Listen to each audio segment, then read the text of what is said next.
as a stooge of Western imperialism, having worked with IMF and World Bank and other imperialist institutions. Yes, you have been a stooge of imperialism. At least you have enjoyed it for a very long time. For more than a decade, you have been used by the imperialists to cause commotion, cause confusion in Ivorian politics. It should be enough.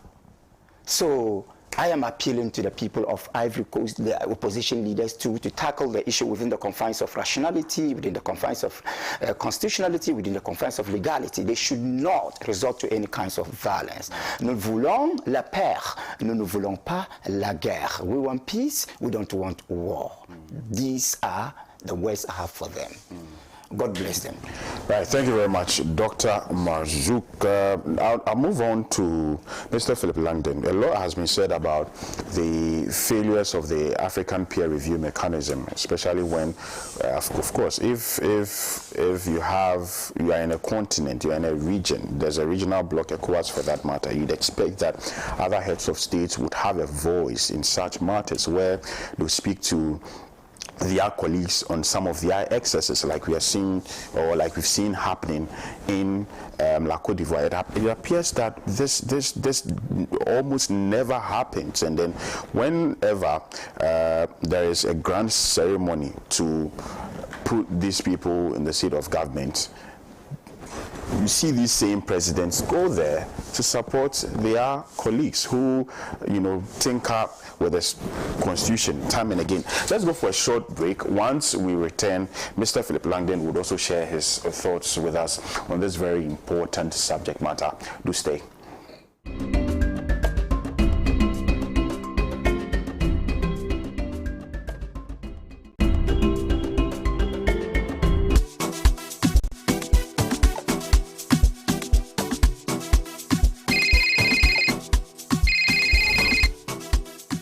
Hello, Madam Bola. How are you and how is Lagos? Kwame, Lagos day. How is Accra? Accra is fine. We can't complain. Are my fabrics on the way? Yes, I hope my money is also on the way. As we speak, my accountant is sending money to you and others at GCB. Money joins.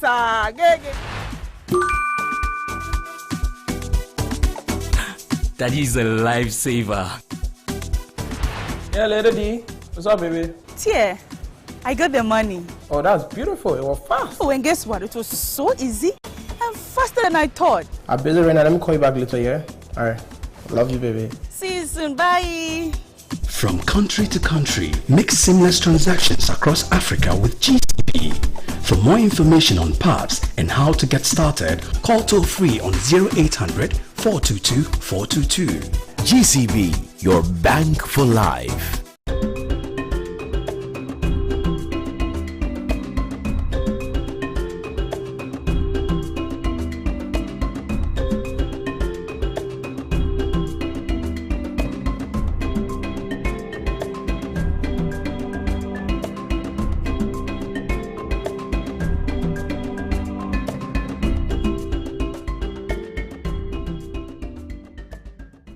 Welcome back.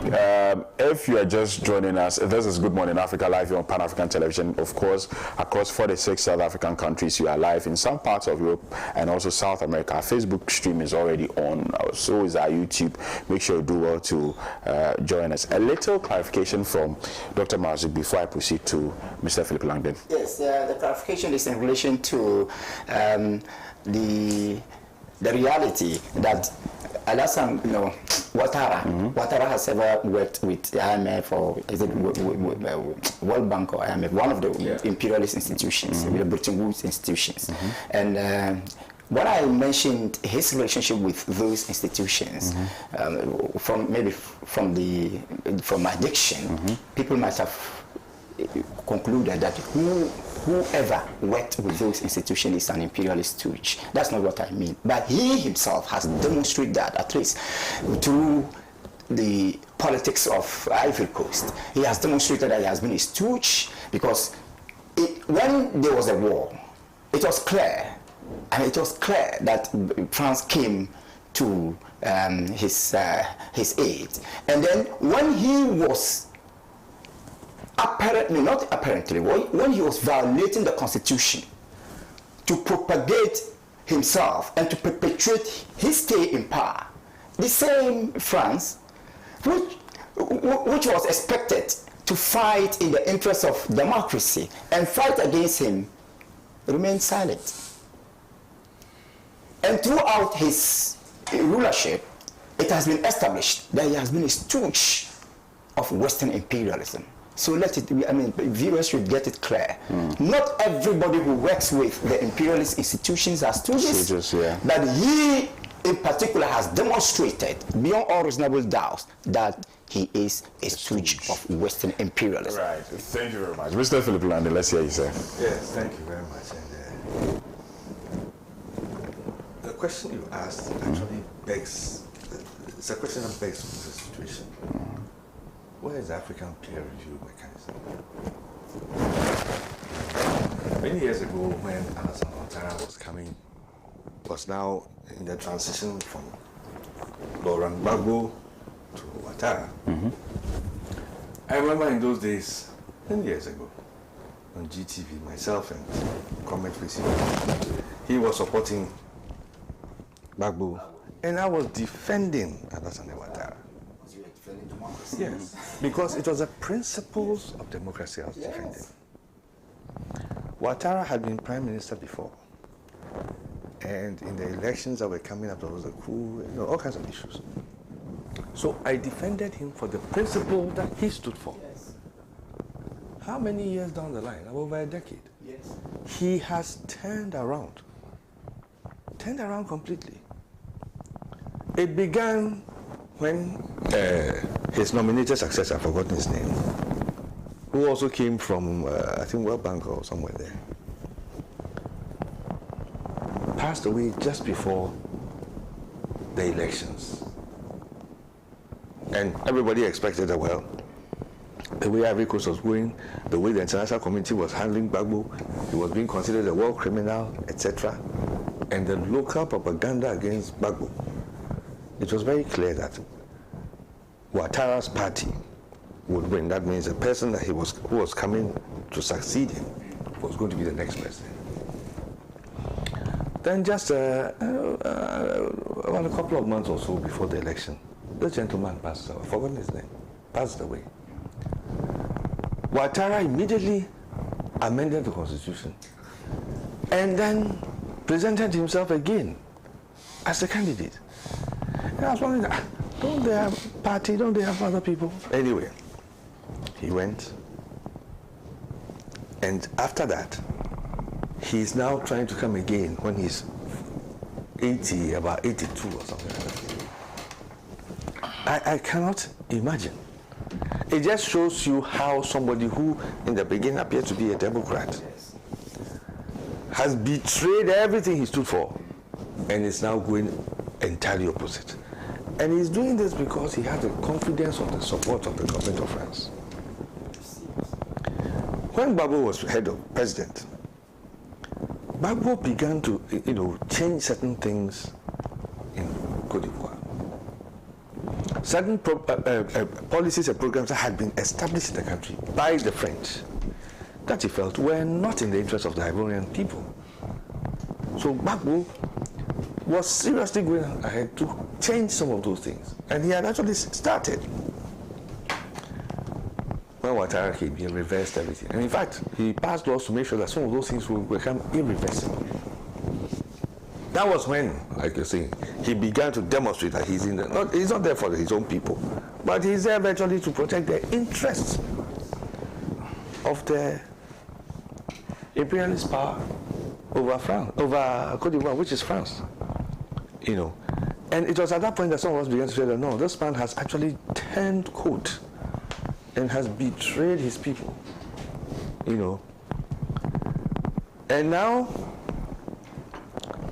the Ivorians are saying, but some of the things that Gbagbo was saying, it would have been helpful to us. Why do we have to go and store all our money in France and then go back and take loans against our own money? Why does France have to dictate all our prices for us? How do they have to virtually control our economy? Anyway, eventually Gbagbo was released, given some amnesty. He came back. And now Ouattara has made sure that he has disqualified all, use the judiciary to disqualify all the prominent opposition leaders. In fact, anybody who was in his party who then began to question some of his actions was branded opposition leader or opposition member and was chased out of the country. Many of them are in exile. And all these things are a recipe for political disaster. Recipe for political disaster. And that is why you wonder where African peer review mechanism is.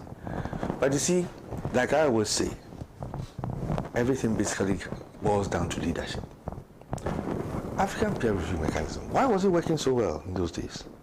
The leaders at the time, President Kufuor, Thabo Mbeki of South Africa, and other leaders, Egypt, I forgot who was there at the time, they were very anxious to ensure that ensure that their countries worked in a way that was satisfactory to everybody. Yes, AU had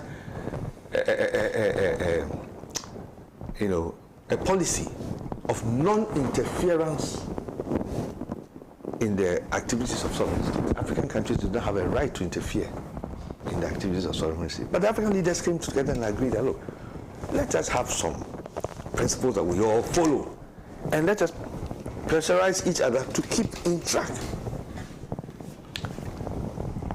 Mo Ibrahim, a very wealthy and successful African businessman, heavily supported African peer review mechanism, and was encouraging African leaders, and they were doing so well. What happened? Mo Ibrahim himself became a target of the imperialist forces to make sure they bring his business down. They felt that this man has got so much money, he's trying to get the Africans to wake up, as it were. So he became a target. And many of the African leaders, our former presidents, were all disappointed when Laurent Gbagbo, after switching the constitution, was one of the first to run and go and congratulate him. We thought that at least the moral stature of Ghana in African politics, at least we would have been a voice to say, no, please, But there again, there was that disappointment, which showed how leadership in the continent was going. So I just, and this is the second, the protests have only just started. They've only just started. And this is about the second week or second protest or so. What can we expect? It's only going to get worse. And when it starts getting worse, how worse is it going to be? Is there going to be an outbreak of violence? How bad will the violence be? We are a sister country, neighbors right next door. What's going to happen to us? What's going to be the activity along the border? So I just hope that African leaders, will step up and try to activate. If no African president wants to stand up and, as it were, challenge Ouattara, they should, bring back the African peer review. Of course, the mechanism is still in place, it's not being activated. They should reactivate it in the interest of the people. President Obasanjo, President Kufuor, those respected African statesmen. Thabo Mbeki is still around. We want to hear their voices to, extend caution to Ouattara that he's treading a very dangerous course. Ouattara is very confident because of France. But France, Burkina Faso, what's his name, the new president? Ibrahim Traoré has shown that you can stand up to France. Sure. You can stand up to France, and he is a living example and motivation to the Ivorian people. So Ouattara should be wise and sensible. He should be sensible. He shouldn't just depend, assume, like in those days, where once France is backing you can get away with virtually anything. and led to the rise of people like Mobutu Sese Seko and all of them. They just did what they liked with their countries. Africa is a different place now, completely different. The realization is at a different level. So I just hope that these senior leaders, statesmen, will bring their influence to bear. The African imperial mechanism will be, activated, and a halt is put to this thing, so it does not deteriorate and cause problems for the rest of the continent. All right, thank you very much, Mr. Langton. Now let me turn my attention to Mr. Prince Derrick J. Well, I think my two colleagues have said much of what needs to be said, so I would not reiterate same. Save to bring what's happening back home and draw either parallels or actually refute such thoughts that may linger in people's minds that is possible here. What is unacceptable anywhere is unacceptable everywhere, and that would include Ghana. We've seen many times people want to hold on to power.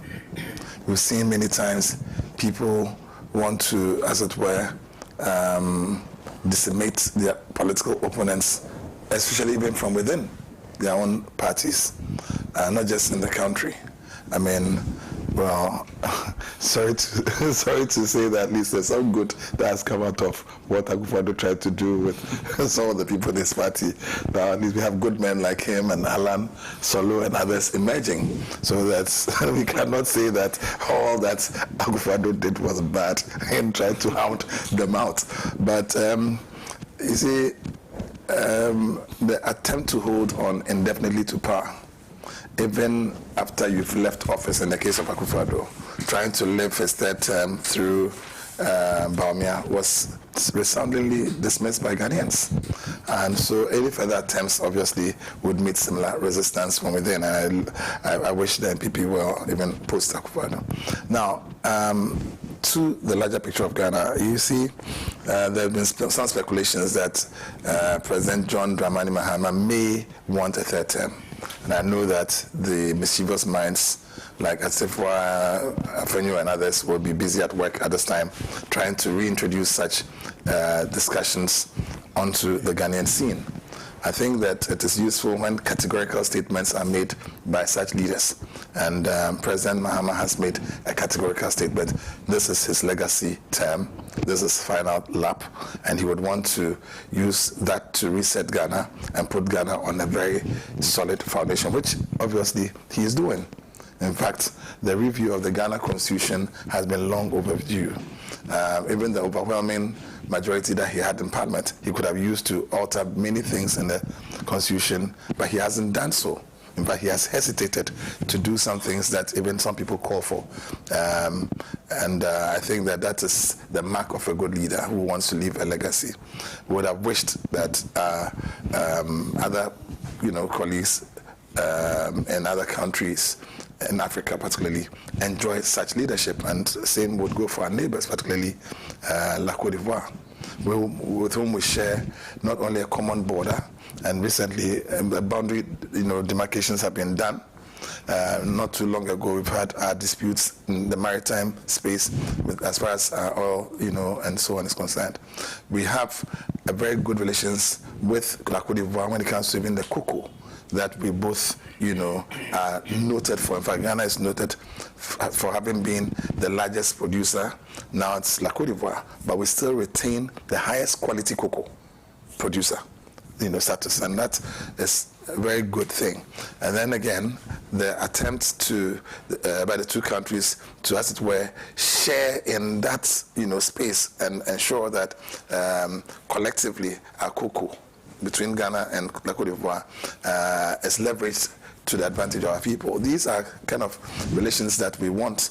We do not want a situation where Côte d'Ivoire would degenerate into the civil war situation that they had, or the near civil war situation that they had, because of electoral disputes and also their quote unquote Supreme Court. When I say Supreme Court, it is not exactly the same as ours. They have their electoral court system where when they have their elections, it is sort of unlike ours that Jane Mensah can arbitrarily be mentioning figures and so on and still get away with it and still stay in office without resigning together with her MPP colleagues who are still at post. Theirs has a constitutional court that would make the final announcement. But again, that has been seen to have been biased before. And so we cannot hope that if Ouattara did what he's doing, that there will be some sanity at the very top. The Constitutional Court in the Cote d'Ivoire is not different from Jane Mensah in Ghana. And so we cannot hope and pray. So what we must do now, and like Mr. London said, is to ensure that other African leaders, not just the presidents, but leaders broader than the current sitting president, to include past presidents who have had experience, particularly those who, as it were, midwifed the African peer review mechanism, get to work. We should not wait, we should prevent. We should not wait for the accident to occur because we can see that, it's happened before. Not just in Cote d'Ivoire, it's happened in other African countries when people try to get themselves perpetuated in power. So we should not wait for that time when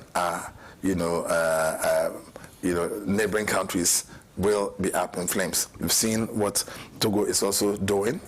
Unfortunately, our neighbors to the north, they have stabilized after the initial scare, but that should not make us feel comfortable as Ghanaians. And I would want to urge both the NDC and the movement, not the MPP, because they are the second now more powerful body in the country. The MPP is now virtually a pale shadow of what it used to be after the exit of Alan and his people. I would want to encourage the movement to take full advantage with the kind of human resource that you have and the kind of sharp minds in there to support such a cause, and I'm sure the country will rally behind such a cause. I'm not too clear at this point what religious and other traditional authorities can do, but everybody adding their voice to this call will be a useful one. That's how I would like to end this one. Thank you very much. We'll move away from Africa, come back to Ghana. Last Friday. Ghana is still in Africa, right? Yes, we'll move away from other, when I say Africa, the viewers understand. from the name. Yes. Come to the subset. Yes. Where of course we have many issues of our own. Last Friday we laid our brothers to rest, our fathers, our brothers who tragically lost their lives in that helicopter crash. It was held at the Independence Square. I saw many people that I was expecting to see were in attendance. Former presidents Nana Addo Dankwa-Akufo-Addo, John Ajekum Kufuor, former Vice President Dr. Mahmoud Bawumia. I mean, it was beautiful. I mean, we were mourning, but it was beautiful that I would say for the first time we all came together, irrespective of political affiliation. This was a matter that had no political coloration actually, and so these people died in service to the nation, and so to have seen people from both sides and even other sides, if I say both sides, then I'm limiting it to the MPP and then the NDC, all sides of the political divide come. Both sides, linguistically you are still right. I was talking about government and opposition. And opposition, well, yes. Well, yes. That's still, correct. So it was in solidarity with government. People from all parts of the country were in attendance as we laid our comrades, our brothers to rest. I'm sure we have a thing or two to say. It's something we've spoken about over the last 10 days, if I'm not wrong, but I'm sure there's still a little more to say before we proceed to other conversations. Let me start with you, Mr. Derek J. Well, thank you. I've heard many people say a lot about not just the tragedy, but the ceremony, starting with the setup, and a lot of commendation has gone for the beautiful setup that was done and the images that were shown. Very professional work, akin to the inauguration of President John Dramani Mahama. The setup at the Independence Square was beautiful, and I think that those who have made a lot of commentary on that are right. And I think that it should continue to be the case that Ghana is seen to be very good at organizing events. But I hope that we'll not be having tragic events that would have to be celebrated.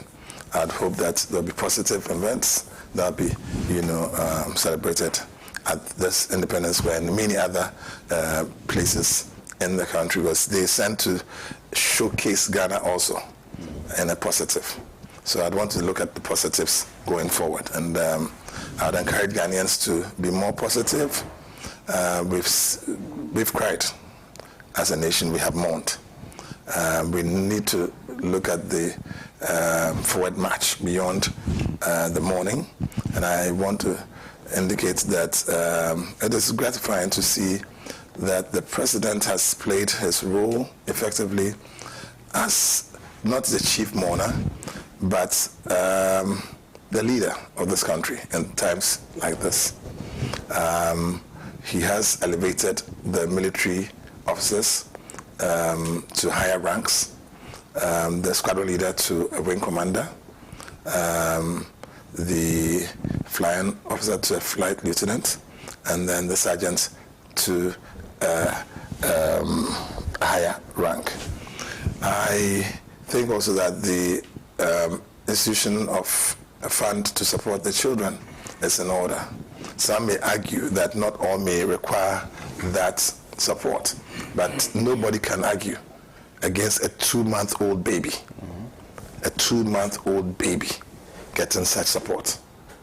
And a 1-month-old wedding can hold in its womb many, many things to unfold. We do not know whether there is a baby in that situation. And so I think that those who are quick to rubbish anything because of their partisan positions or other, whatever reasons should tarry. Some have also requested that these funds are extended to cover other service personnel or, government, quote-unquote, workers of all sectors who may find themselves in various tragic situations. Some have even extended the same to even cover all Ghanaians who may die from road crashes, including the 15 or is it 16 young souls that perished weeks before this tragic helicopter crash. I think that there may be something to be said for all Ghanaians, because we all pay taxes, and yet some people steal these taxes. Some people steal these taxes. And so I would want to commend the president for the Operation Recover All Loot, so that when all these taxpayers' monies, the public purse that was yanked by Akufo-Addo, Bawumia, Addison and co., that loot that they did, take away, if all that is recovered, then of course we can begin to extend these good, calls to cover everybody in the country, because it would be practically impossible under our current financial situation as a country to do these extensions, however laudable. Having said that, also I want to indicate that the presence of former President Kufuor, not only at the funeral, but at the office of the president to commiserate and sign the book of condolence, and similar done by others, is a very good gesture. I saw Alan Chamanti and his team also arrive, and I saw the camaraderie that they showed even with their colleagues from other political parties, Bernard Mona from the PNC and others, including even some persons from the MPP. That shows a mark of, solidarity in times like this. The whole country coming together was good, and we should be healing, and we should be moving forward into finding out exactly what happened. And that, for me, is where I want to situate my discussion today. the helicopter crash that occurred is not the first and wasn't the only. This about 1 month period, we've seen at least about 3 such things happen.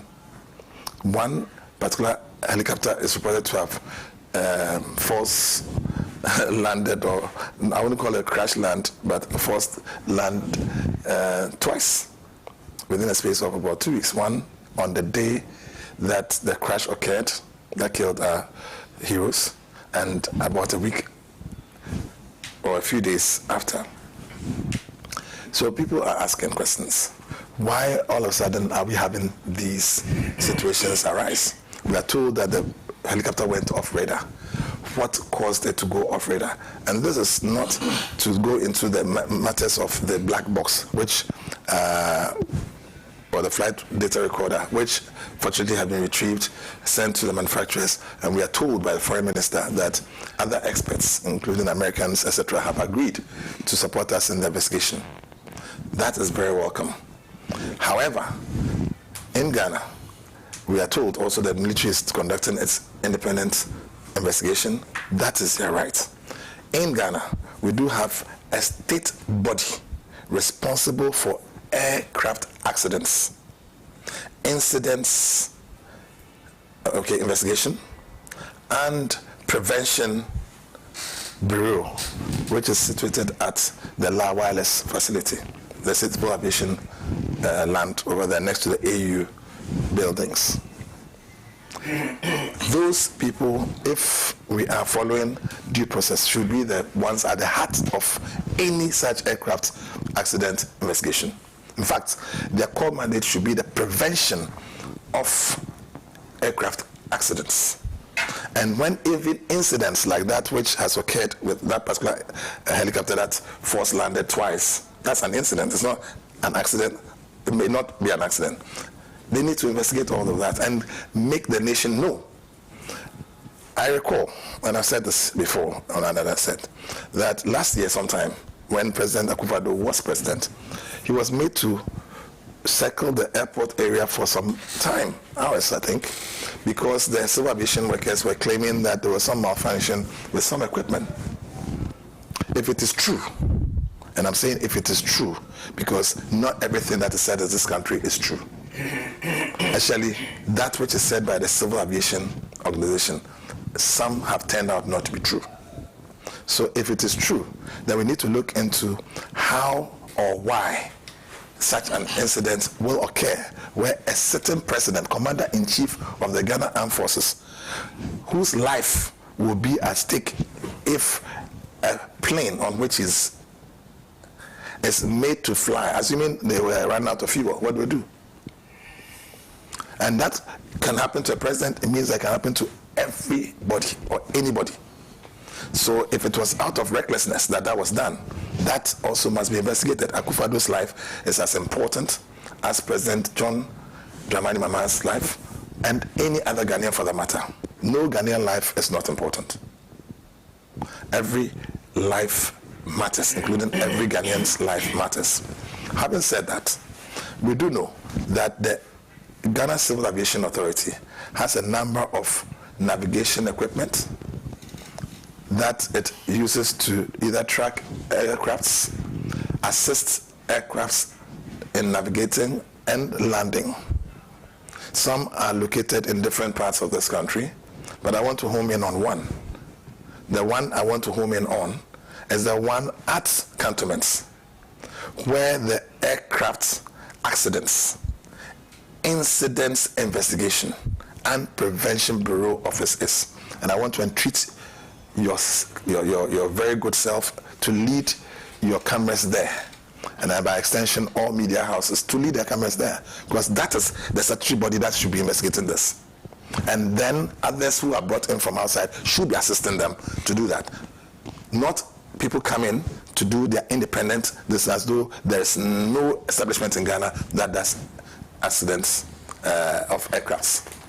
When you go there, when you enter that place, you will be shocked. You'll be shocked to the marrow. You know why? Galamseyers like Kejamfua corrupt government officials like Addison, the former governor, and his deputies, the former Chief Justice Georgina Wood, Ken Oforiatta, and others have been sold that land for cheap. And you know what they've done with it?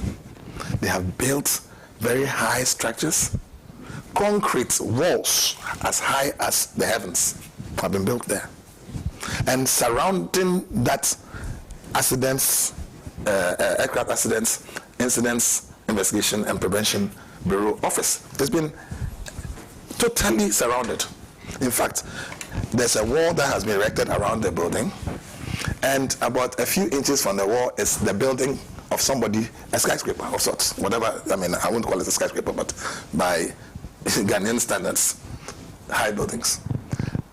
There were masts over there, for which reason that place is called La Wireless. And the acquisition of the land was for Ghana Civil Aviation to have wireless facilities to aid in the navigation of aircrafts, to ensure safe landing of aircrafts. All right? These equipment have been recently moved from where they used to be. You know why? After selling the land and leaving the masts there, somebody found it necessary to steal the land that the masts were on as well and build on it. So the masts have been removed from there recently and put next, in fact, inside the one plot that has been left for the accidents, aircraft accidents, incidents, investigation and prevention bureau. Can you imagine? If this table is the entire land, you've hemmed them into one plot out of the 60 acres. In fact, it was 100 acres. President Kufuor stole 30 for the AU building. Akufo-Addo stole the rest of the 60 and gave it to his cronies, including Kejefua and known Galamsey, and left one plot for the accidents, the aircraft accidents, incidents, investigation, and prevention bureau. Then on the areas where the masts were, they've removed them, brought them here onto the one plot after building around it. So if, and I was talking to Gisela Tete Abotui yesterday, that is the Deputy Works and Housing Minister, who herself has served on the Ghana Civil Aviation Board before. She was so shocked that anyone would put concrete structures next to masts, because we all know what concrete and iron rods can do in terms of signal deflection and so on. She said she's told us Ghana Civil Aviation Board, and I'm sure they would go there. I expect a parliamentary team to go and visit the land. Every media house should go and visit where the aircraft accidents, incidents, investigation, prevention bureau office is, and see for yourself what is happening there. That if this is indeed happening, is it any wonder that planes will fall from the skies? Because that is what the Ghana Civil Aviation people told us. They told all Ghanaians when Abu Jinapo took over from KOKU and Sumachema. That is what they told us in order to keep that land.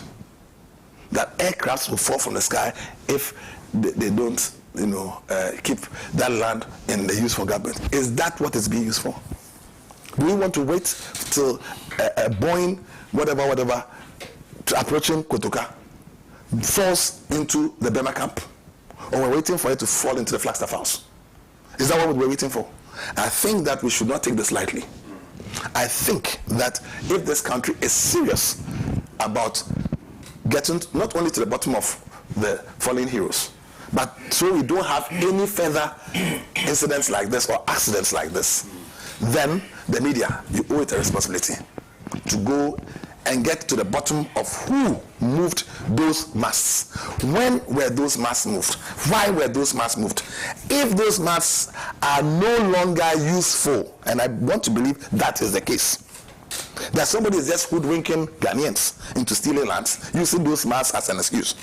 But touch wood, if those masts are indeed useful, and I am wrong, that those masts are not useful and that's just a decoy for stealing land, then please, God help us. Right.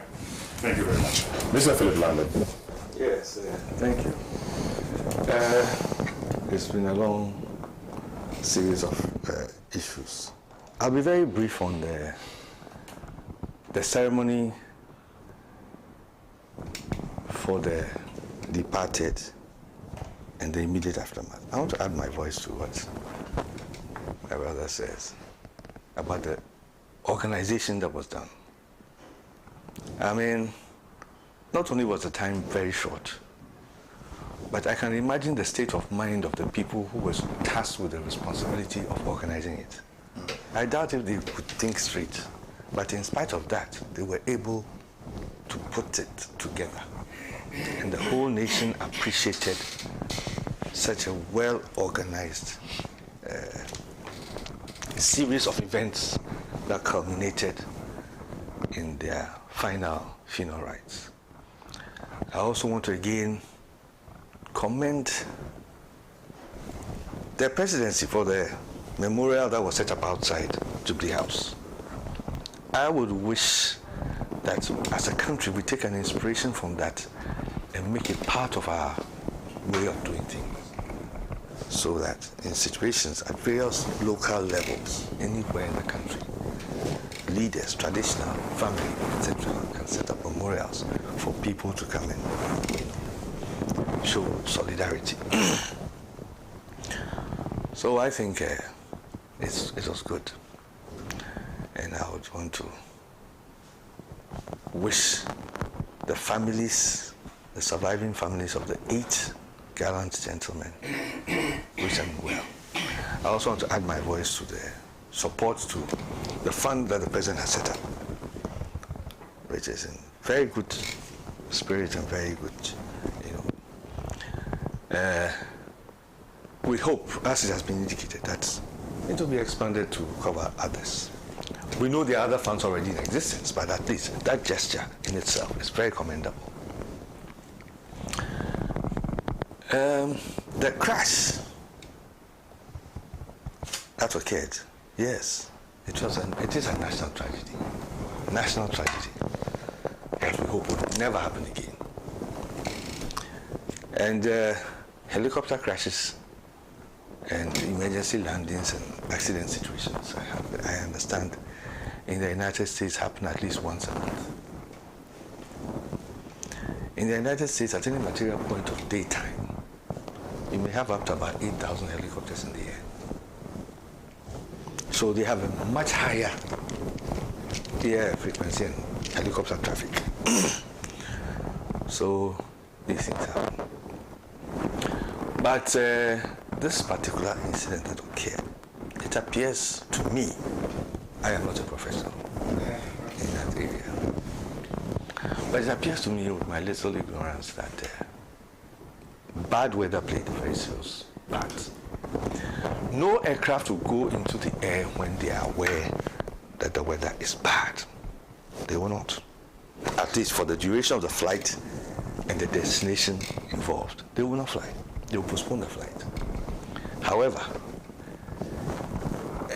aircraft, while they are flying, after they've taken the necessary weather advice, in the course of flight, encounter all kinds of situations that cause the operators of that aircraft to take real-time decisions.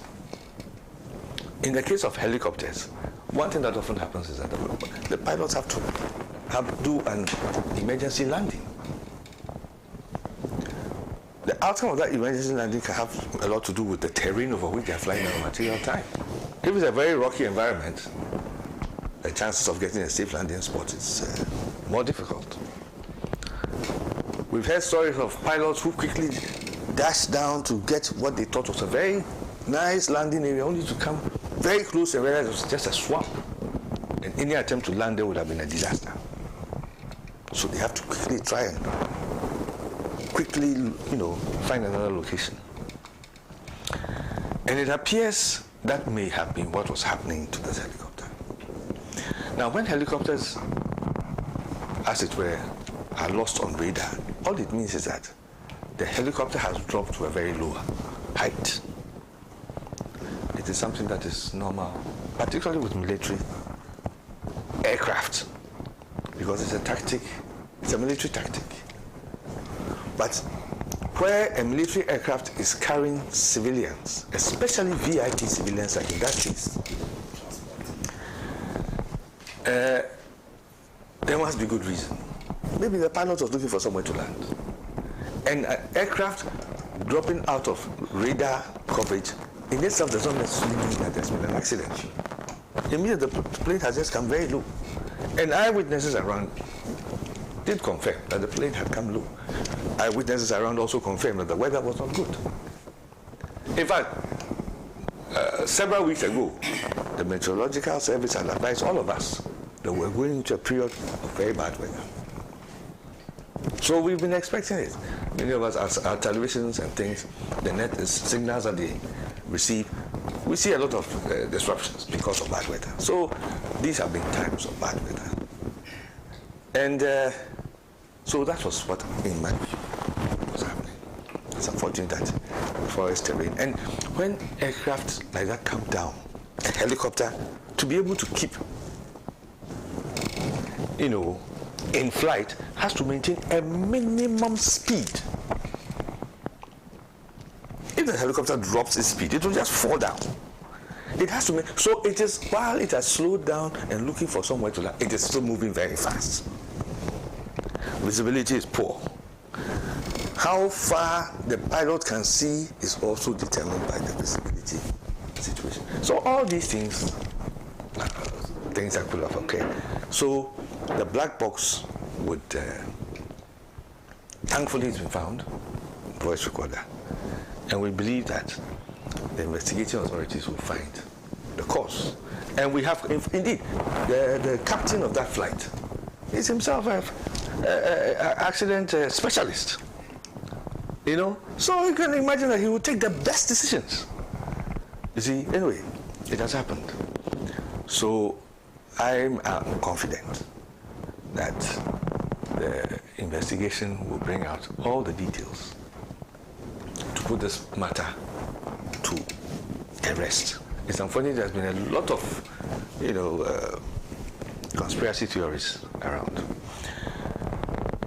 Now, on the issue of land, the civil aviation land, well, because I'm a land economist, sometimes when it comes to issues of land, I tend to take a lot of interest. You see, one thing that has been happening is that when it comes to aviation and communication, technology has moved so fast that space that was needed for some of these facilities decades ago is not the same amount of space that is needed now. If you go to Accra North Post Office, you will see a 7-story building. It has never been used. Achampong built it. At that time, you see, in those days we had just one telephone network in the whole of Accra. But Accra was expanding and people wanted telephones. So Achampong was going to, because he had expanded a whole dance, someone had come up, a whole testing. I mean, Accra was expanding very widely. So there was an ambitious plan. And Ghana Telecom could not, or Ghana Post and Telecommunications as it was, could not provide telephones, so they had to build other exchanges. So the plan was that we were going to get a very modern telephone network, exchange, the latest, the best of it, and it would be housed in that 7-story building. Because the networks that existed at the Accra North Post Office, they said those were no good. I mean, they wanted something better. Now, by the time that building was completed and the equipment was imported, technology had moved so fast that they never needed the 7 stories. Indeed, even years later, the exchange that was put up at Cantonments was about 5 times bigger than the exchange that was going to have occupied 5 stories. Simply because of technology. Likewise, in civil aviation communication equipment, all over the world, areas where mass existed to help in their communication of aircraft, those equipments have become obsolete. So the lands have become available. And governments all over the world have taken decisions about those lands. I remember at an annual general meeting of the Ghana Institute of Surveyors many years ago, the government at the time, which was Rawlings government, was now faced with the issue of having to what was the word? There was infilling and there was... You mean the Accra Development Project? No, not Accra Development Project. There was a name. Accra Development Project had to... That's umbrella, you know, there was infilling and then there was... those were subsections of it, but the specific Yes. You see, infilling had to do with those government bungalows that were just 1 bedroom on an acre of land.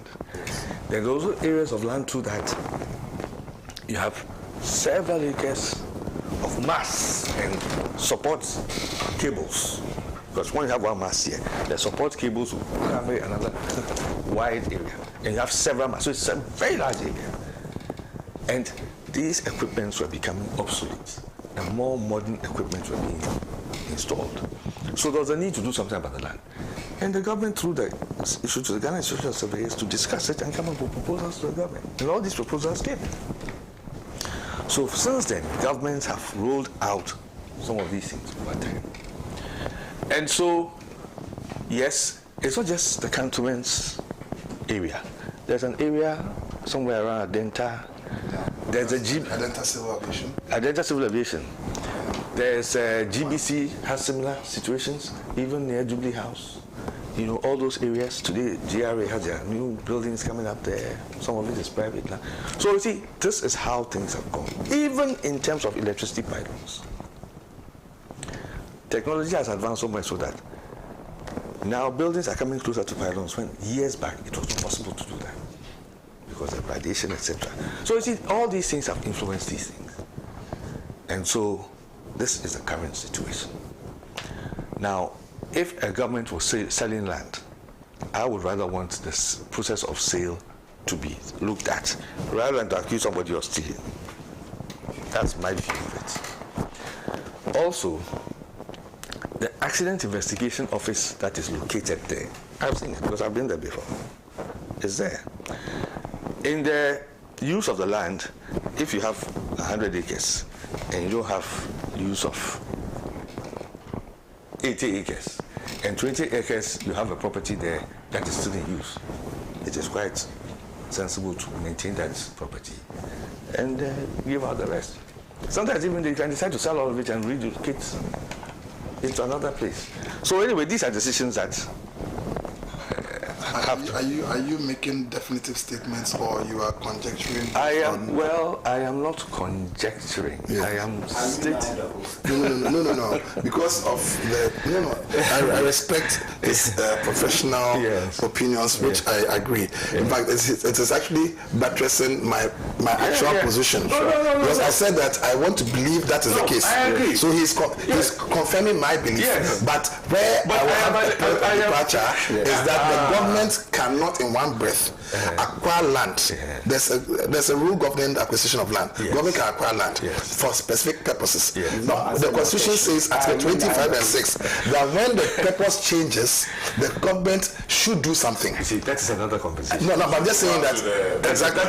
Yes, that's what I'm saying. That he is very passionate about. Yes, and that's why I wanted clarification on that point. That if the state, I'm just saying that if the state, like he's saying, is trying to maximize their use, and therefore changing their use, it must do the needful. That is all I want to say. The state is backed by law. Yes, that is if. The state is backed by law. Now, that's what I'm asking, if it is actually a statement of facts. Or that you know that the government is indeed the ones doing it. Conversation altogether. It's a different conversation altogether. Different conversation. Yes, but I'm also very passionate about. Exactly. I think you should get this a platform to go into this one as a substantive matter, because the state cannot act outside of the Constitution, and people cannot use constitutional provisions to steal, and that's what has been happening in the main when it comes to US. You see, let him conclude. I actually need to go for a break. So if technology has overtaken the mass,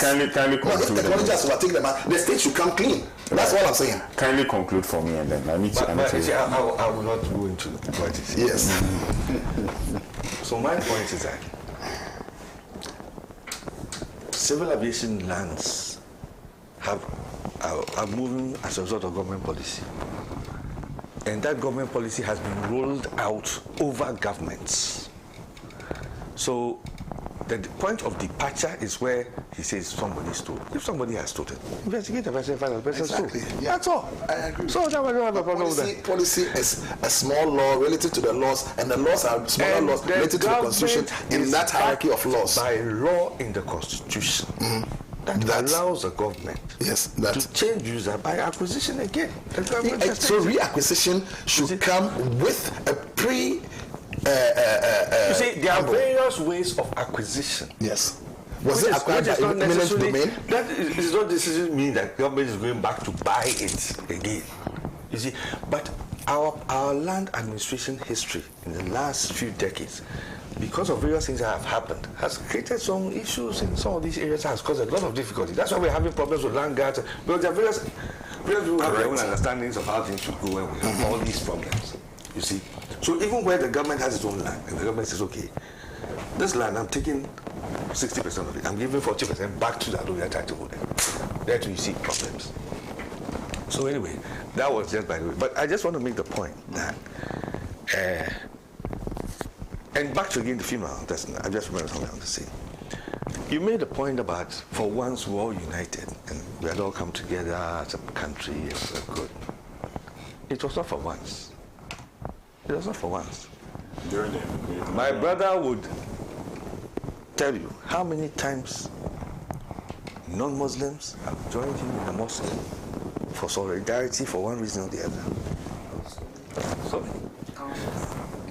How many times Muslims have come to churches to solidarity? Like we saw, it is happening on a weekly basis in Ghana. Yeah. Every weekend, Ghanaians are traveling to go. You leave Accra to go to Bando, to just go to the field and go and just give somebody solidarity. Yeah. It happens every day, but we take it for granted. Because we see the politicians fighting on the TV, we think that that's how we are. That is not how we are. And politicians do not have to fight. Do not have to fight. That's how the politicians are. No. It should not be how politicians are. Some politicians choose to make it appear that way. It should not. I am a politician. Yes. I would disagree if I have to disagree with you, but I don't have a personal problem with you. Yeah, that's how it should be. You know, because Ghanaians, look, all over, whether it's traditional areas, residential areas, schools we attended, the church we attend, the mosque we attend, where we shop, where we repair our car, where we play tennis, where we are all united. Right. Thank you very much. Let me go for a short commercial break. Once we return, I'll get into some of your messages, and then also Dr. Marzuk would also give his brief thoughts on last Friday's funeral ceremony. Do stay.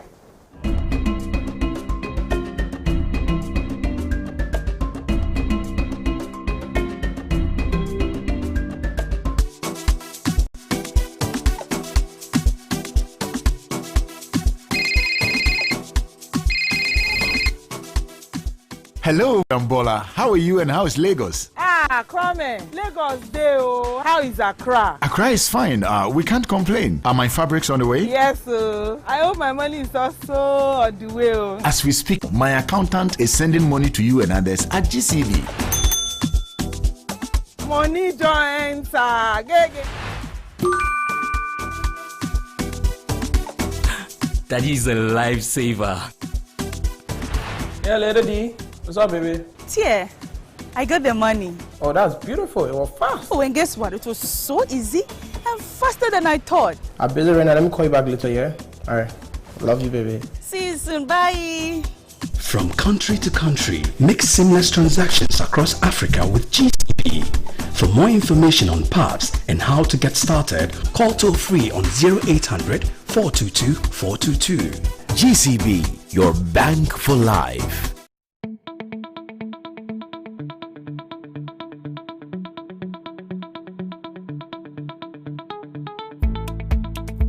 Hey, what is wrong with my car? Could it possibly be from the fuel I just purchased? That's something. No, what's wrong with your car? Do you have issues about the quality of fuel you bought? Do you suspect you didn't get the right amount of fuel? Or did you experience bad customer service at the filling station? Don't stress. The National Petroleum Authority is here to assist you.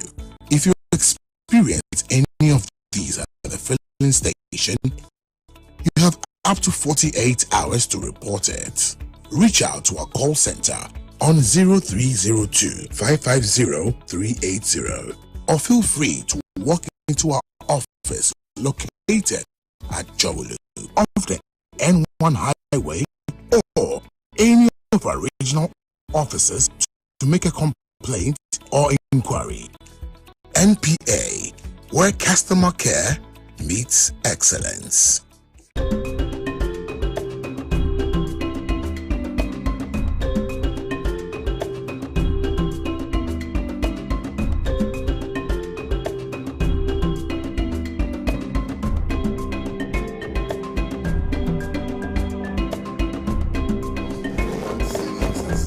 Right, welcome back.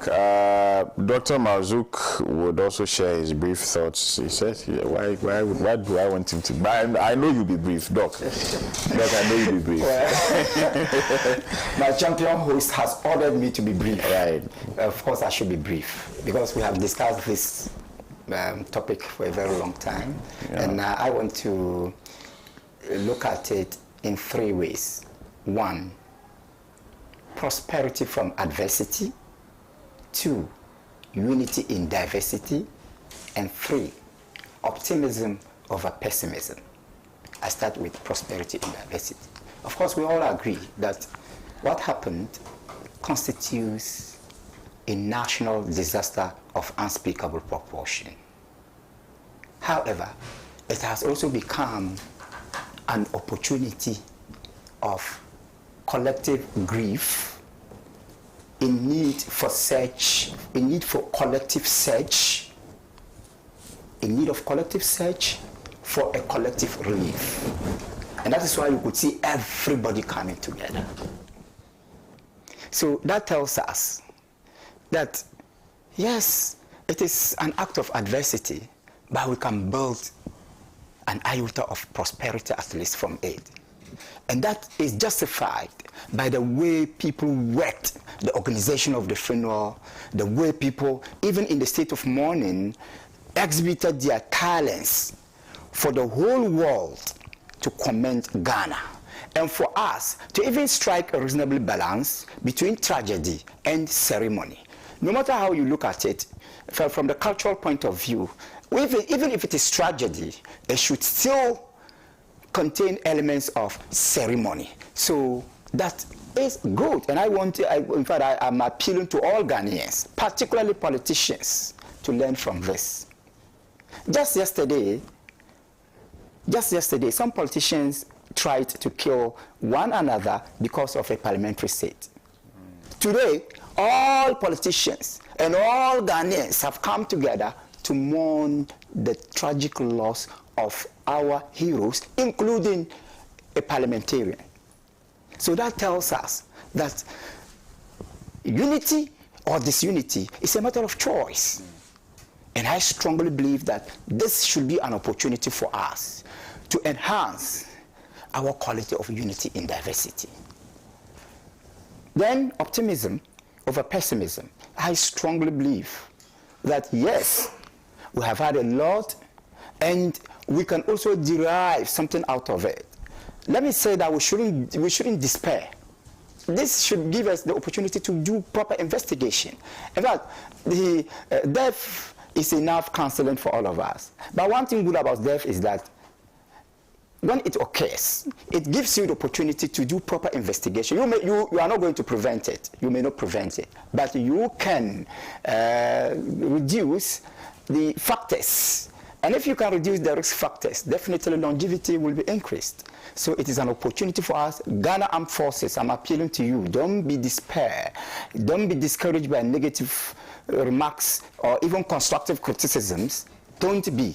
Try as much as possible to use this unfortunate incident to embark on the quantitative and qualitative improvement of the flying wing. So that because a lot of things go into the fleet, the airworthiness of the aircraft, the expertise, everything should be taken into consideration forget about the criticisms, whether productive or destructive. Just take all, learn from them, and then you will be able to improve. And I strongly believe that Ghanaians have learned a lesson. We are still in the state of mourning. But in the end, we should all know that there is a powerful force that decides in spite of our efforts. And that is why the Quran puts it clearly, Inna lillah wa inna ilayhi raji'un. To him, Allah, we belong, and to him we shall return. May Allah's perpetual mercy be on the departed soul. I think I have been brief. Thank you very much, Dr. Marzuk. I'll get into a few messages, and I'll start with this one from Daniel Akbalio from Sandman. Our fallen heroes have now been laid to rest, but their legacy of courage and sacrifice will forever live in the hearts of our nation. They gave their all in service to Ghana, and their memory will continue to inspire generations to come. My deepest condolences once again to their families. May they find strength and comfort, knowing that the entire nation mourns with them and stands united in honoring their sacrifice. Thank you, Daniel, for your message. This one here says, good morning, bless. The Commonwealth Association of Lawyers urging President Mahama to reinstate the suspended Chief Justice Gertrude Tokono sound petulant and petty in the scheme of things of this legal tussle. It's quite clear that the Association of Lawyers primarily lack appreciation of our legal jurisprudence and procedural system, hence has no exclusive jurisdiction whatsoever in this matter of constitution involving the embattled Chief Justice, Her Ladyship Gertrude Tokono in the state. The matter is still pending before the investigative committee set up by the president to establish if truly she has a case to answer in court. Looking at the crystal ball and the optics of this nebulous petition by the so-called Commonwealth Association of Lawyers, there's no way the suspended Chief Justice Tokono will be recalled and reinstated into active public service again. She should honorably resign and allow the inherent principles of rule of law and constitutionalism to work to the letter and restore public confidence in the dwindling image of our judicial system. Written by Ernest Evalaf Kwashi. Thank you, Ernest, for your message, and good morning to the people of Dansoman. Okay, all right, thank you for your message. Let me read this one. Bless, while I'm not an expert in anything relative to airplanes, be it military or civilian, I still suspect a sabotage in the helicopter incident. I think we'd have to wait for investigations to conclude so that we find out exactly what caused the crash, right? Let's not, jump the gun. Right, let me do some more messages. I think 8 months of President Mahama is far better than Akufo-Addo's 8 years if we are comparing things. At least dollar to CD rate has been reduced, fuel prices are moderate now, training allowance are paid. Also NDC are busy trying to recover all the loots from the previous government appointees. What else do NPP want to see? Ablade, Efia Kumazongo Takrade. Efia Kumazongo Takrade. Okay, thank you. This one here says, good morning, Bless. I'm watching you from Labadi. So it's too small. Good morning, Mommy. Many thanks for doing the watching. Thank you so much. Right. This one here also says, I would like to appeal to the NDC government to sit up and look for those big fishes who may be behind this Boko conflict and deal with them mercilessly. They are dangerous ones in one particular party in the country who can be behind this act just to tarnish the good name of the NDC party in power. James K. Saba. All right, thank you, James, for your message. I'll do one more, then we proceed to our next topic for conversation. And this one is coming from my good friend and father, Mr. Stephen Peng. This one here says, Ghana has come a long way after 1957 and to being a republic in 1960. The two associations have no legal basis to order Ghana to reinstate the drowning suspended Chief Justice immediately. Ghana can withdraw from the Commonwealth of Nations today without any penalties. The England and Wales lawyers are behaving as if they have no political leadership. Two bodies should order King Charles to tell Trump to order Israel to stop bombing Gaza and Ukraine to vacate Russian territory they're occupying illegally. They should mind their own business and leave Ghana alone. Stephen Payne, thank you so much for your message. I'm tempted to do this last one. Good morning, bless, and salam alaikum to Alhaji Mazouk. Please, just want to know from my brother Philip Langdon, now that they have been given amnesty from this semi-collapsed MPP, will he be going back to help resurrect the MPP? And I hope that right, Bibi from Musuku sends this one. Thank you, Bibi, for your message. Mr. Philip Langdon has said you, but let me start with Dr. Mazouk. The Commonwealth Lawyers, Association of Lawyers, they are asking, are they even asking? In fact, they are demanding. That is what the if you look at the diction, their choice of words in that release, they are making a demand that the suspended Chief Justice is reinstated immediately. People have argued that that flies in the face of, you know, even our independence as a country. It appears that these people do not still recognize that we've been independent for over 60 years now. Since 1957, we are no longer tied to the apron strings of these colonial powers. I know you have a very strong stance on this, and I want you to state it. Thank you so much. First of all, my position is not to suggest that Ghana as a sovereign nation wants to live in isolation. No. It is also not to suggest that we do not recognize bilateralism. It is also not to suggest that we do not recognize multilateralism. It is also not to suggest that we are not welcoming any idea from any external institution. Not at all. My position is very clear. You know, bless, the two institutions are not even state institutions. They are mere associations. Right? Each of them is not different from any association that you have here. The Gomba Students Association, Ewe Students Association, whatever. UTAG, yes. UTAG, whatever. They are associations. They do not possess the executive powers of the Prime Minister in their own jurisdiction. They do not possess the ceremonial powers of the king in their own jurisdiction. So even in their own jurisdictions, they do not carry any executive voice, any commanding voice. Who are they to order us? And this is also not to say that some of us are in support of what is happening to the Chief Justice. No. We are in support of mounting a very critical investigation to establish the realities and to prefer punishment if the need arises. That is what we stand for. We are neither for government nor for the suspended Chief Justice. We want the right thing to be done. So if these associations do not even have executive or ceremonial powers in their own jurisdictions, who are they to suggest to us, not even to suggest, to impose on us their will? And I'm not going to comment on the issue from the legal perspective because I'm not a lawyer. But of course, I'm tackling it on the basis of diction. Look at, if you do content analysis of their press statements, realize that they are not appealing, they are not advising, they are demanding, they are instructing. And it is an insult to our sovereignty.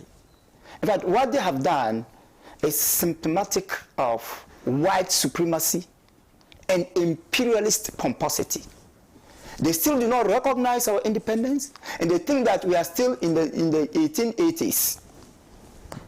Even in the 1880s, even if Ghana had still been in the colonial era, these associations wouldn't have had the power to dictate to us. it would have been either the king or the queen or the prime minister through the governor general. So there's no way these people, and the kind of insult, if it is an insult, and they are not helping the suspended chief justice. They are not helping. What they are doing will rather lead to the reduction of public sympathy with the suspended chief justice. Then look at the timing too, when we are still mourning the loss of our heroes, when the country is still in a state of tragedy. They do not see the need to sympathize with us, and they think that what is good for them, and they think what is best for us in their perspective should be an order to reinstate somebody who has been suspended. I think this is another level of insult. So these institutions should respect us. We are no longer in the 1950s. We are now a democratic republic, a constitutionally governed republic, and therefore they should respect us. But let me also make it clear, to be holistic in discussing this issue, it is not enough to stop at the level of condemning the imperialist maneuvers. No. It is also good to let our leadership understand that as long as we remain in the self-indignifying state of dependency, we will continue to receive such crap from imperialist institutions. I'm telling you.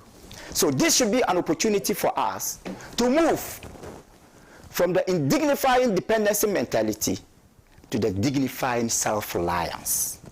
Once again, let me emphasize, we are not saying that we want to stay alone. We understand the dynamics of modern governance. We cannot live in isolation. We belong to the community of civilized nations. We do not want to, we can't even live in isolation, but we want our relationship with other nations to be mutually respectful. We want to have negotiations. We want respect. We want to be able to dictate to us. We are ready for suggestions. So our leaders should also try as much as possible to move from the rhetorics of political independence to the pragmatics of sovereign, economic sovereignty. Rhetorics of political independence, which is useless, to the pragmatics of economic sovereignty. If we are fully reliant, we can negotiate at any level, and no institution of no executive power in its own jurisdiction can dictate to us.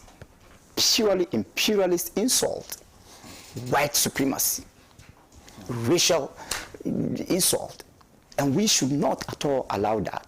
I want to, in fact, I don't know how the lawyers will react, and I do know that they have their associations, and some time ago, I wanted to believe that that bar had the opportunity to control legal practice in this country. Some time ago, maybe when we're still in the colonial subjugation. Today, it is no longer the case. They may have relationships, but those relationships should not give them the opportunity to think that they are above us and they can instruct us to do what we are not ready to do. Especially so when we have already instituted investigations. We have instituted, we are tackling the matter within the confines of constitutional demands. Why will they sit down and think that we are not doing anything? As I said, let me put it clear. I am neither for the NDC government nor for the suspended Chief Justice. I am interested in proper, credible investigation. Dr. Masuk, yes. What you just did is so not on. Why? The NDC government has not suspended the Chief Justice. So why would you put them in the same place? He says he's not speaking for NDC. He says he's not. Yes, he's not. The NDC has nothing to do with the suspension. No. He says establishing his The government has not suspended her either. Anyway. No, but I understand. No, but it's I understand the angle from which he's coming. Yes. Just for I understand him because any NDC communicator who would appear on any platform would give adequate reasons for which they believe that. Partisan. I'm coming. We'll give communicating to the Wells. I haven't mentioned NDC party. No. I have mentioned NDC government. This is any NDC communicator who appears on any platform will give adequate reasons why they believe that I think the Chief Justice will be has served the purpose. Continue, please. Well, yeah, it has served the purpose, no matter how mischievous it is. Mischievous on your side. It has served the purpose. I know the difference between party and government.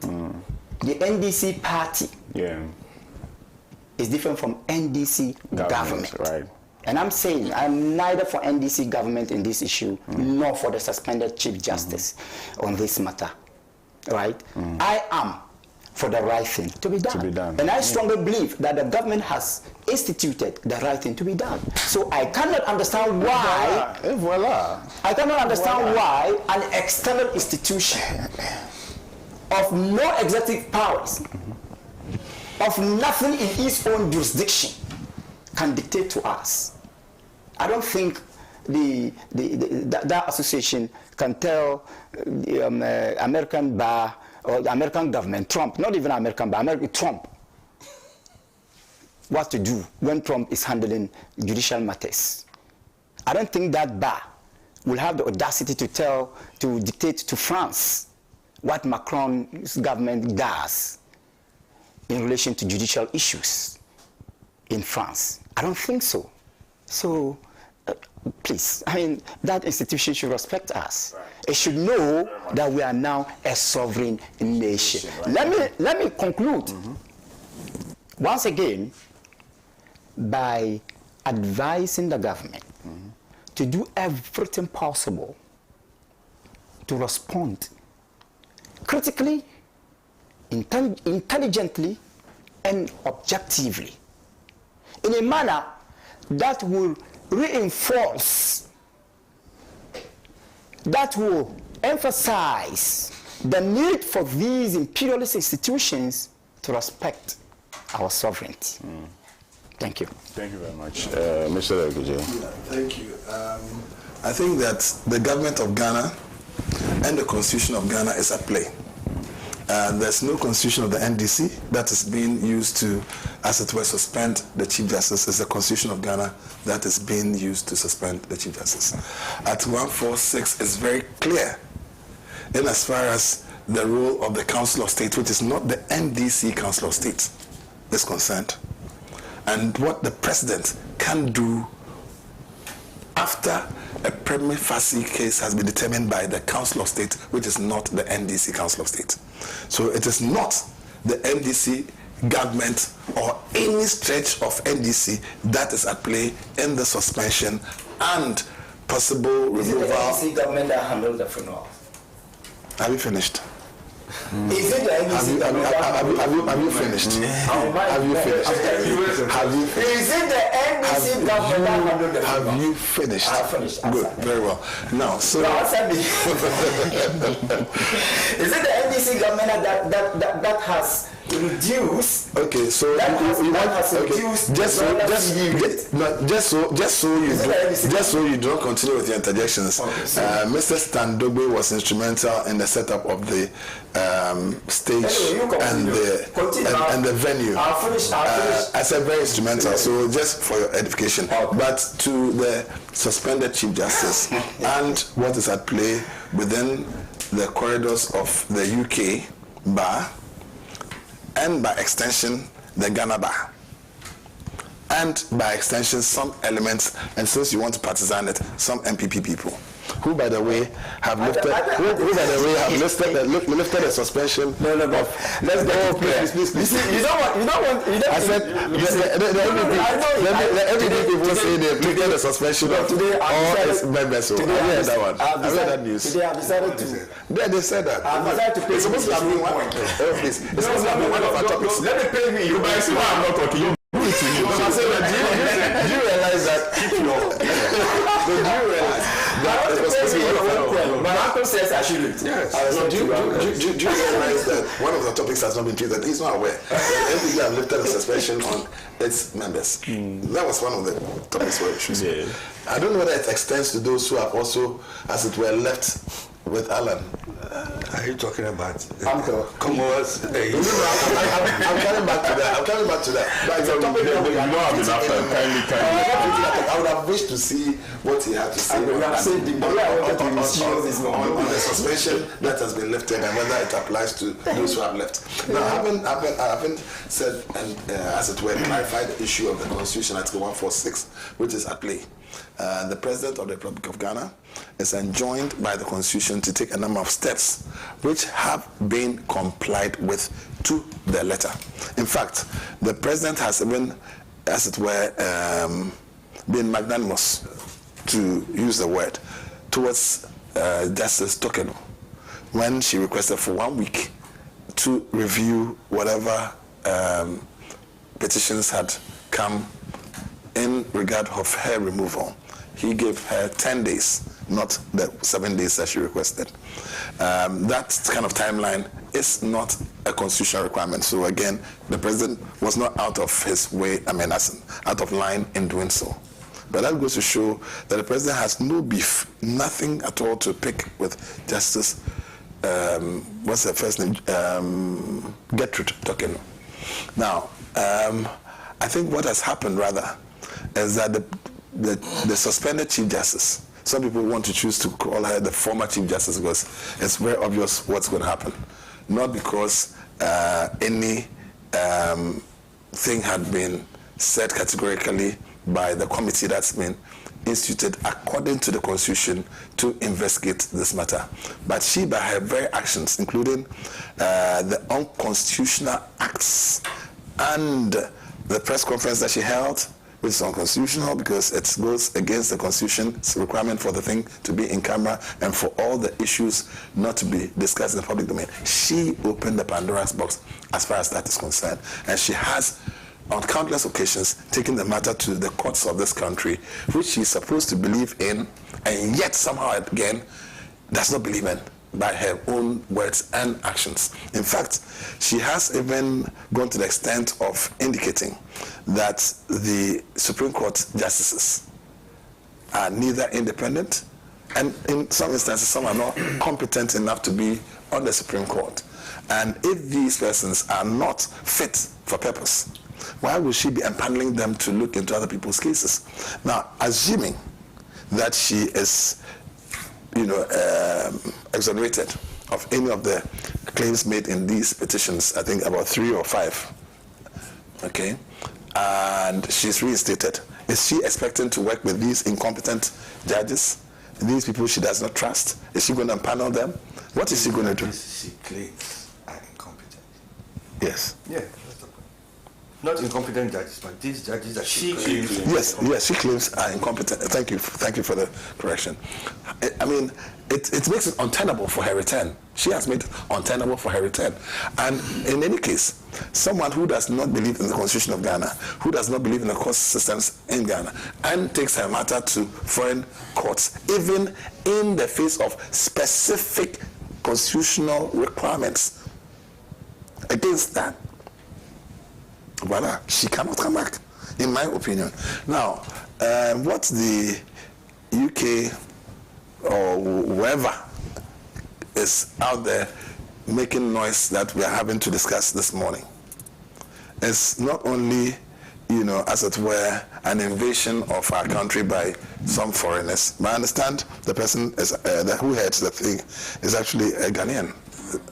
Is that correct? I don't know. Yes. Yes. Whether or not it's got your child or should I don't know. Yes. So number 2 is that we saw what the Ghana Bar Association did in this particular regard. It's just a replica, just on an international forum. The Ghana Bar Association sought to undermine the constitution, sought to introduce all sorts of extraneous issues into Article 146, just so that they can get one of their own reinstated to pursue what they were doing with her when they were in power, even as they are out of power, especially ahead of prosecutions that we expect to happen in a flood manner, because of the sheer numbers of corruption-related issues that were at play. I mean, we've seen, I don't want to go into it, you will all know. But I can assure you that the Ghanaian people stand with the Ghana government in this quest for justice for Ghana and for the recovery of all loot.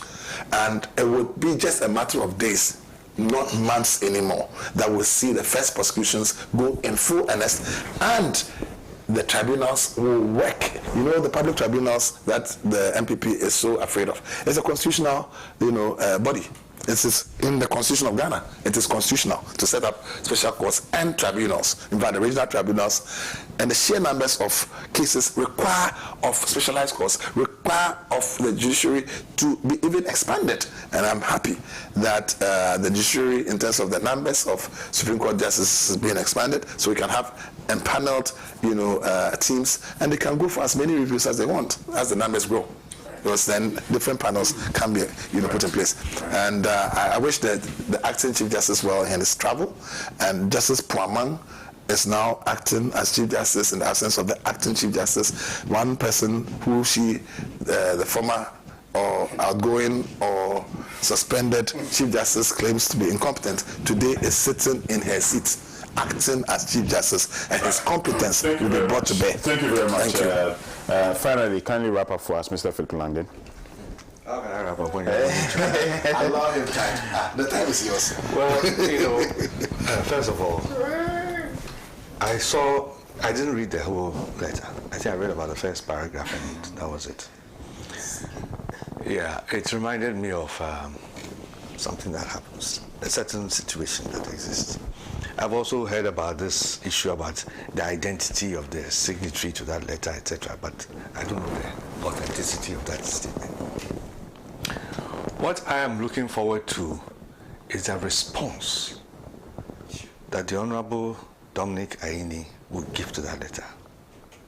That's what has he? Yes, oh, okay. Yes, okay. I know he is what? It's not biting enough. It's not biting enough. Yeah. Well, sometimes, you see, like I was telling you to cool down a few minutes ago, sometimes when somebody comes from a certain direction, you don't necessarily have to go the same direction.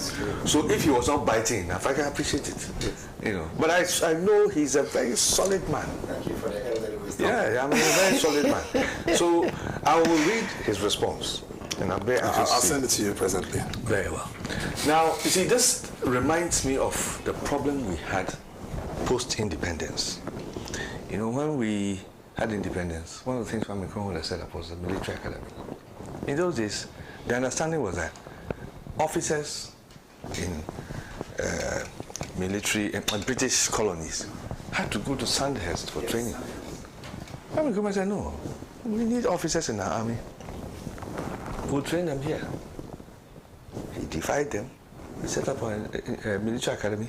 And our military academy trained not just Ghanaian soldiers, but soldiers from other officers from other African countries. It's a regional academy. Yeah. Before Nigeria set up their own, and other African countries too set up theirs. When the Ghana Medical School was being set up, we had some very senior doctors in Ghana in those days who said, no, doctors have to be trained in the UK. They can't be trained in Ghana. How can you train a doctor in Ghana? Kwame Nkrumah said, no, we will set up our own. Today, we have top-class doctors who have come out of our medical institutions. And today we have how many? 5. Sickle cells was discovered by Ghanaians. And Ghanaian medical doctors trained in Ghana are doing fantastic breakthroughs worldwide. You see, so the comment you made about imperialist pomposity, that is what it is. That is what it is. And I like that statement, yeah. You know, so I believe where the African is not competent to handle his own affairs. The African doesn't know what is good for himself. But the suggestions that are given to the African are suggestions that to keep the African in perpetual poverty and ignorance. And when Africans make efforts to liberate themselves and advance themselves, you get a pushback from them. You know. So as for that letter, like I said, the authenticity of the letter, I hope the Attorney General, Attorney General will go into that matter as well. I don't know what he has said in his response, but you know, because it even defies